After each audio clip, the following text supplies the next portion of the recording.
Wabihi nasta'in wa ala umuri dunya waddin.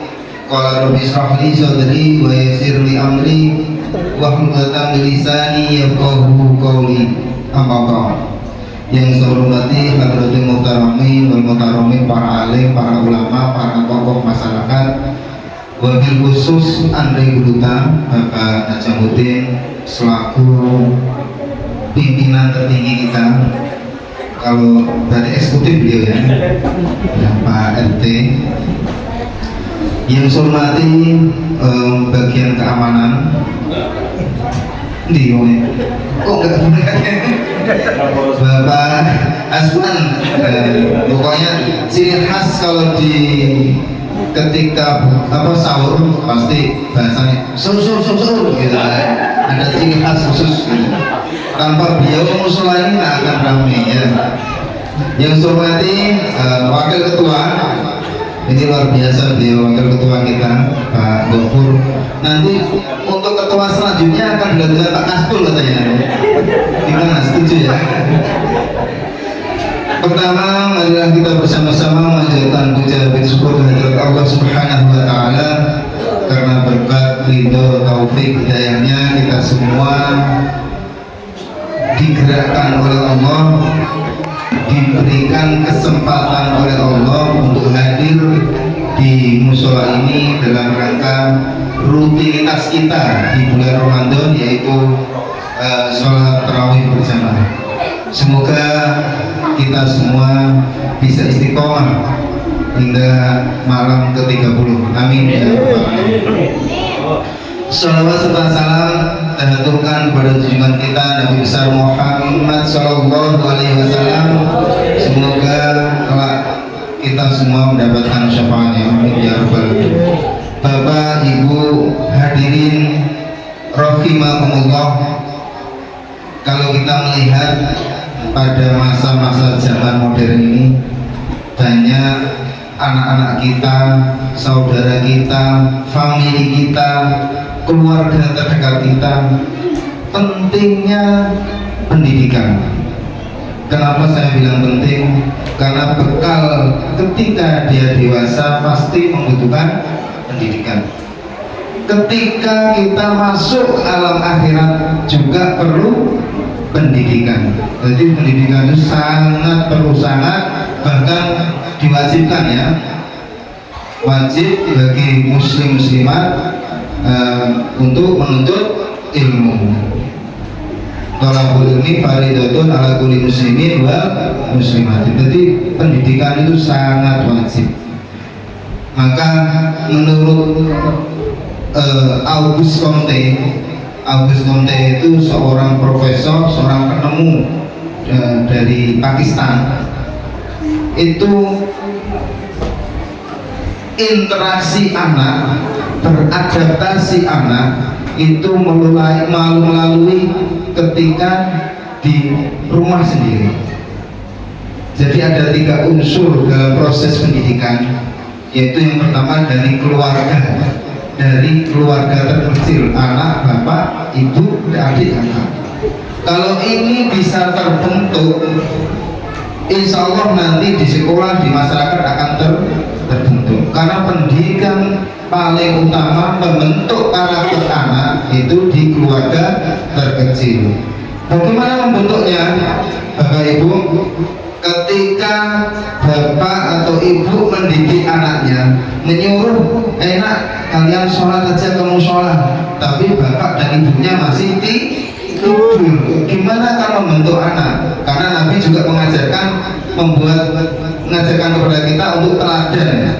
Jadi sebelum membentuk anak kita, kita didik diri kita sendiri untuk membiasakan diri kita sendiri. Ketika kita membangunkan anak, kita bangunkan istri atau bapaknya dulu, baru kakaknya, adiknya, sampai yang terkecil. Karena apa?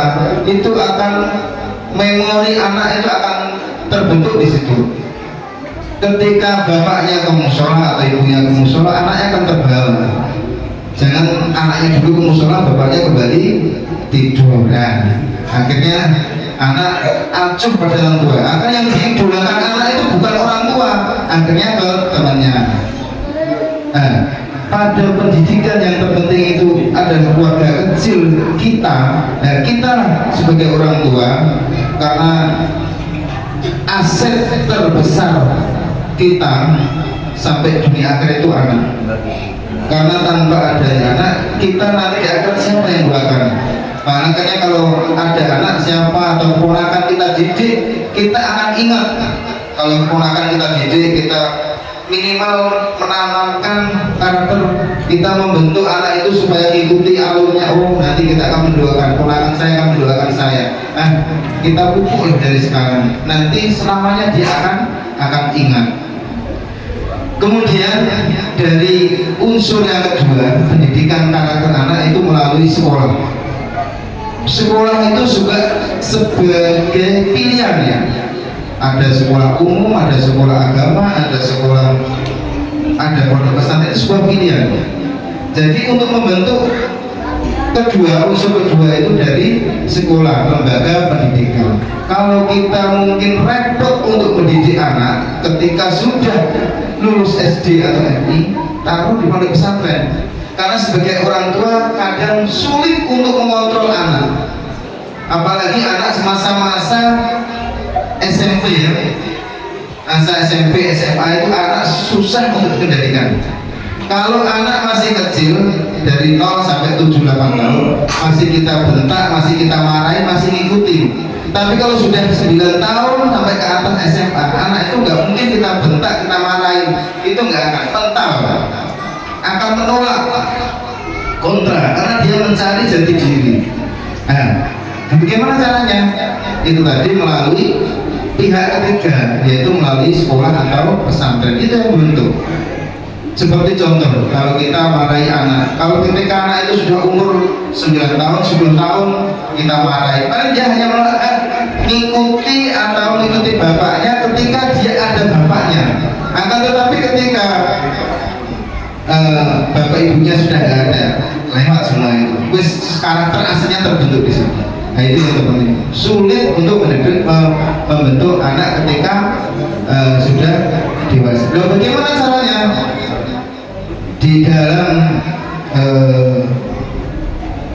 kitabnya Mbah Yai Hasyim Asy'ari, lupa saya kitabnya, itu kalau membentuk anak kita melalui pendidikan, melalui pesantren, melalui akhlak, lewat, kalau di pesantren lewat kitab Ta'lim Ta'lim. Nah, itu penting ya. Bapak Ibu, kita didik anak kita supaya nanti punya aset ketika kita di akhir. Kemudian dari unsur yang ketiga, yaitu masyarakat. Masyarakat juga akan membentuk, lingkungan juga akan membentuk. Ketika lingkungan itu terlalu bebas buat anak, contoh kalau main game sampai 24 jam bebas, ya akhirnya anak itu terbentuk dengan gamenya itu, dengan dunianya dia. Karena merasa anak-anak itu merasa di dunianya itu nyaman, dia di situ. Dia nyaman ketika main game, jadi tidak ada pengendali, kontrol untuk anak tidak bisa. Maka dari itu Bapak Ibu, kita bentuk lingkungan kita, semoga anak-anak kita, generasi kita yang berwawasan agama dan mendidik, semoga anak kita menjadi soleh dan solehah. Sekian yang disampaikan, mohon maaf, wassalamualaikum warahmatullahi wabarakatuh.